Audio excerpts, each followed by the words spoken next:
Many years had passed since Isaac was born. The child God had promised had grown into a young boy. Every laugh, every step, every shared moment reminded Abraham that God had been faithful. Isaac was more than a son.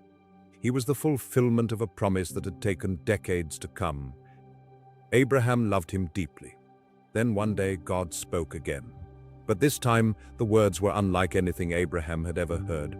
"Take your son, your only son Isaac, whom you love, and go to the land of Moriah. Offer him there as a burnt offering on one of the mountains I will show you."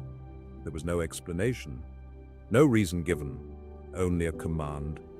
It was the greatest test Abraham had ever faced.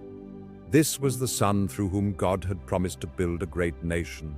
How could the promise continue if Isaac was gone? Yet Abraham had learned something through every trial of his life. God could be trusted even when his plans could not be understood.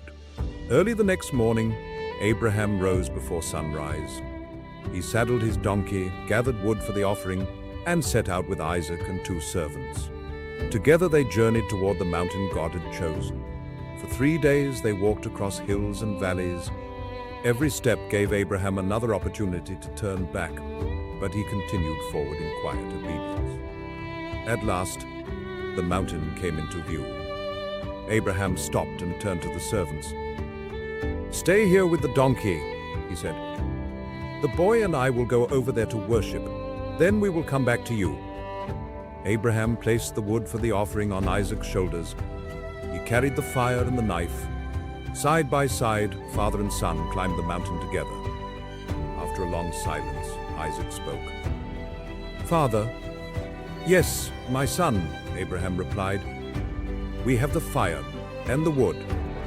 Isaac looked around the mountain.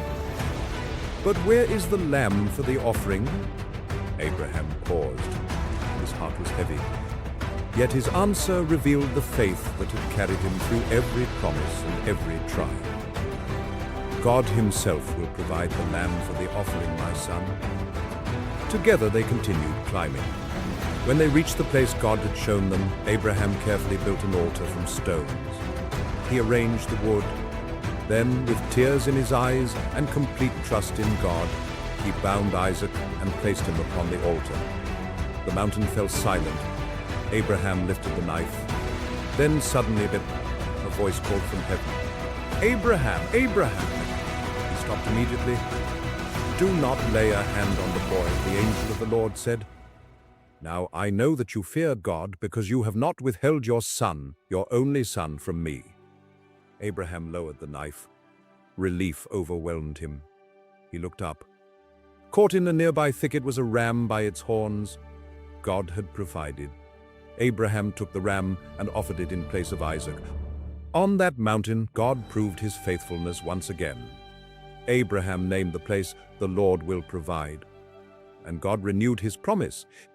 Because Abraham had trusted him without holding anything back, his descendants would become a great nation, and through his offspring, all the nations of the earth would be blessed. Abraham and Isaac walked down the mountain together. The promise remained. The son lived. And Abraham understood more deeply than ever before that faith is not merely believing God's promises when they are easy. It is trusting him even when the path cannot be understood. And on that mountain, God provided exactly what was needed, just as he always had.